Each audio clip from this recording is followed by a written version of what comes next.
a organização WWF, todo ano são contrabandeadas para o país mais de 130 toneladas de mercúrio, que alimentam o bilionário negócio do ouro nos garimpos clandestinos. Mercúrio, azougue e prata líquida. O produto tem vários nomes e é muito perigoso para a saúde humana. Tanto que o Brasil e outros 127 países assinaram uma convenção da ONU para restringir o seu uso. O que era um garimpo quase artesanal virou uma indústria gigantesca, onde o crime organizado se instalou. A extração ilegal de ouro na Amazônia depende de um elemento altamente tóxico, o mercúrio. Pode dar desde sintomas mais brandos, como insônia, ansiedade, até sintomas mais graves, convulsões, atraso do desenvolvimento infantil. O mercúrio envenena os rios e ameaça a saúde de toda a população amazônica. Dependendo do nível de contaminação, pode levar até a morte. O mercúrio tem a venda controlada no Brasil, mas toneladas chegam ilegalmente aos garimpos todos os anos. Uma investigação internacional gravada antes da pandemia mostra os caminhos do contrabando. Georgetown, capital da Guiana, o último país da América do Sul que ainda importa mercúrio sem restrições. A mineração de ouro em pequena escala é uma das principais atividades da economia local. E o governo enfrenta resistência para limitar o uso da substância nos garimpos. No interior, o dono deste garimpo ilegal explica que depende do mercúrio. O ouro é muito fino, um pó. Sem o mercúrio, a gente não pega nada do ouro. Quando a proibição entrar em vigor, eles temem ter que comprar mais caro. Vamos sofrer, passar necessidade. O pequeno garimpeiro vai chorar. Aqui o garimpo pode garantir o pão, mas não enriquece quem se expõe à contaminação na extração ou na purificação do ouro. A alta temperatura, o mercúrio evapora e se espalha pelo ambiente, poluindo o ar. Fronteira da Guiana com o Suriname. Do outro lado do rio, o mercúrio livre na Guiana é proibido. O contrabandista de mercúrio concorda em levar a equipe na travessia. É perigoso. Se a polícia te pega no Suriname, você é preso. Do outro lado, o receptador espera. Enquanto por uma fronteira o mercúrio entra no Suriname, por outra, sai para o Brasil. A fronteira com a Guiana é uma das duas portas de entrada de mercúrio ilegal no país, mapeadas pela reportagem. A outra é Guajará-Mirim, na fronteira da Bolívia com Rondônia. Nos últimos 25 anos, aproximadamente 3 mil toneladas de mercúrio chegaram aos garimpos da Amazônia, que foram emitidos para a atmosfera ou então despejados nos rios. O mercúrio contrabandeado da Guiana entra no Brasil por Bonfim, em Roraima, e acaba na terra indígena Yanomami, onde houve uma disparada no número de garimpos ilegais nos últimos anos. Como o ouro também é valioso aqui fora, o mercúrio também é valioso, que se não tiver mercúrio, nada é feito. O homem fornecia mantimentos aos garimpos. Com medo de retaliação, não quer ser identificado. Garimpo é um local sem lei. Já vi uns 4, 5 pessoas morrendo no garimpo. Ele conta que viu as agressões do garimpo também contra o meio ambiente. Ele quer saber de arrancar o ouro.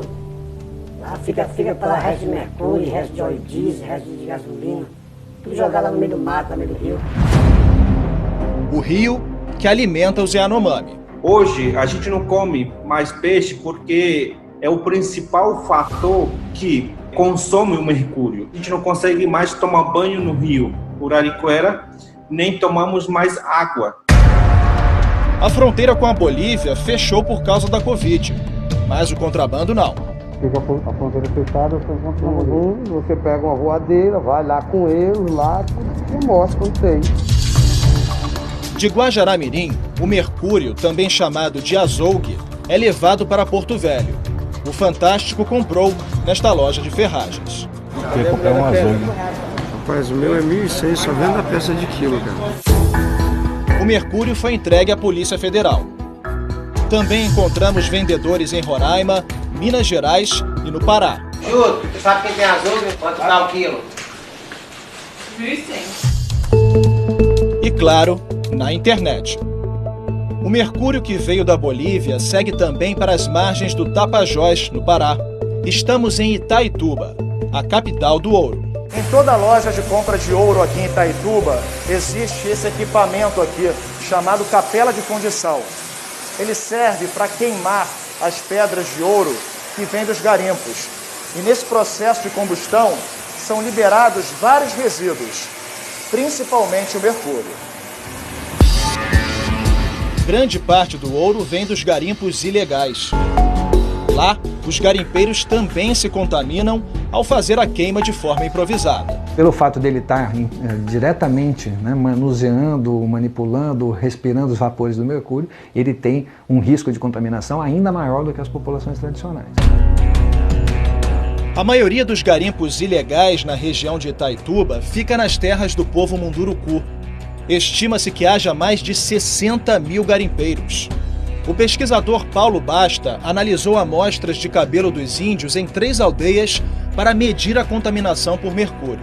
À medida que a nossa equipe avançava para as aldeias que estavam mais próximas do garimpo, a situação que a gente via era mais grave, Os índices de contaminação eram mais elevados. Na aldeia mais perto dos garimpos, 87% dos índios tinham mais mercúrio no organismo do que o limite estabelecido pela Organização Mundial da Saúde. A dona Irene tem o dobro do limite. Está com fraqueza, dona Irene? Sim, só de andar, Não posso levantar, só segurando no braço, só aqui na rede, coitada. Nas crianças, o impacto é maior. Ele atinge o cérebro, o sistema nervoso central das crianças menores de 5 anos que estão em fase de desenvolvimento. E mais grave do que isso, atinge também o cérebro de fetos que ainda estão na barriga da mãe em formação. E isso pode comprometer todo o desenvolvimento de uma geração. O garimpo usa mercúrio metálico. Quando chega ao rio, a ação de bactérias faz com que vire mercúrio orgânico, muito mais tóxico. É esse tipo de mercúrio que se acumula nos peixes. O mercúrio não é um problema exclusivo dos povos que estão na floresta, das comunidades indígenas. Ele pode chegar à mesa de qualquer cidadão que mora na Amazônia. O azogue, como ele chama, o nome popular dado ao mercúrio, ele não vai estar dentro do bucho do peixe. E quando ele se fixa no músculo do peixe, que é a parte do peixe que os seres humanos comem, não é possível ver isso. O apoio de índios que perdem a capacidade de viver da terra pode ser trocado por cestas básicas. É isso que um dos grupos criminosos investigados pelo Ministério Público por garimpo ilegal faz na terra Munduruku. Entregando cestas básicas de forma a aliciar alguns indígenas. Isso impressionou muito pela perversidade desse tipo de expediente. Os investigados são de uma mesma família, que tem uma fazenda como negócio legal. Nas casas do pessoal do Boi na Brasa, a polícia encontrou barras de ouro e carros de luxo.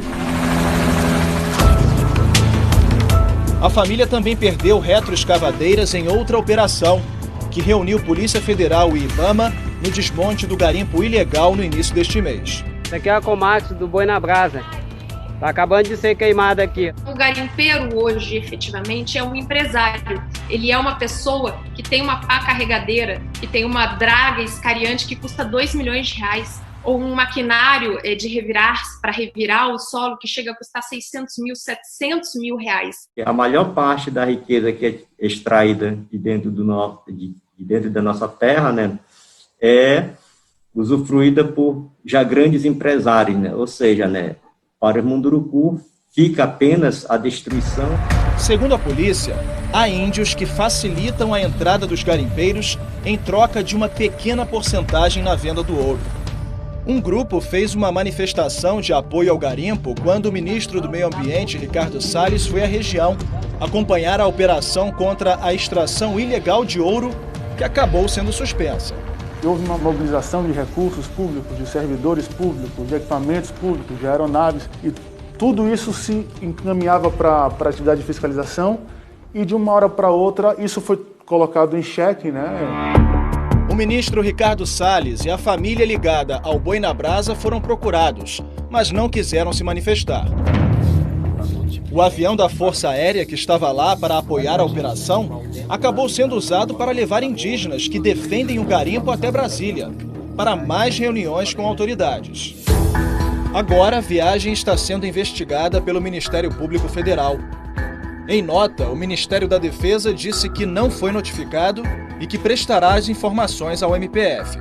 Boa tarde, meus amigos do grupo Garimpeiros Não é Bandido. Nós temos o acesso com o pessoal de lá de Brasília, né? Nós temos um amigo lá. Aí eles informaram que eles previsto a entrada deles quinta-feira, dia 6. A voz é de Josias, um dos índios que viajaram no avião da FAB. Por telefone, ele confirmou que havia sido avisado da operação. Essa informação chegou para o senhor de alguém de dentro do governo federal? Sim, de alguém, porque eu tenho muita articulação, né? Quando vaza uma informação dessa, na verdade, no meio de uma operação de combate ao garimpo em terra indígena, né, ela cria um clima absolutamente ruim, né, para os servidores que se encontram lá. Que esses vazamentos foram responsáveis, de certa forma, pelo insucesso da operação. Mas afinal, quem são os índios garimpeiros? Essas supostas lideranças que o ministro Ricardo Salles levou no avião da FAB, né, para Brasília, né, dizendo que estava, né, com lideranças indígenas, não tem legitimidade, né, diante do povo Munduruku, em função de que são indígenas que já moram há anos na cidade, né, que não tem uma relação afetiva, né, aqui com a terra. O Fantástico tentou ir até os garimpos para mostrar a exposição dos garimpeiros ao mercúrio na linha de frente, mas recebemos ameaças indiretas que deixaram claro que não teríamos segurança. Mas nem por isso deixamos de ver o estrago provocado pela atividade criminosa. Se daqui do chão não há acesso às câmeras, do espaço os satélites registram tudo. Mostram o garimpo que foi alvo da operação do Ibama. Em janeiro, ele ocupava pouco mais de 8 hectares. 7 meses depois, chegava a 362 hectares. No mesmo dia, aparece um porto sendo aberto mais ao sul. E a partir dele, o garimpo avança, mesmo depois da operação.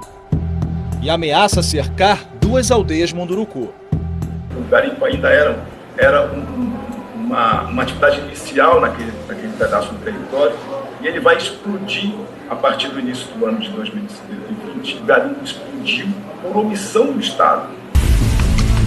No primeiro ano do governo Bolsonaro, a área desmatada pelo garimpo em terras indígenas no Brasil triplicou em relação a 2017. E apesar da pandemia, 2020 já superou o total de 2018. O avanço do garimpo coincide com o envio ao Congresso de um projeto de lei do presidente Jair Bolsonaro para legalizar a extração de ouro em terras indígenas. Nesta semana, lideranças de várias aldeias Munduruku se reuniram para deixar claro que a maioria é contra o garimpo. Elas escreveram uma carta pedindo para também serem ouvidas pelo ministro do Meio Ambiente. A gente está preocupado também porque todos nós, humanos, dependemos, do meio ambiente, né, para sobreviver. Então, a nossa vida, né, ela dependerá de como a gente está tratando do meio ambiente. Né?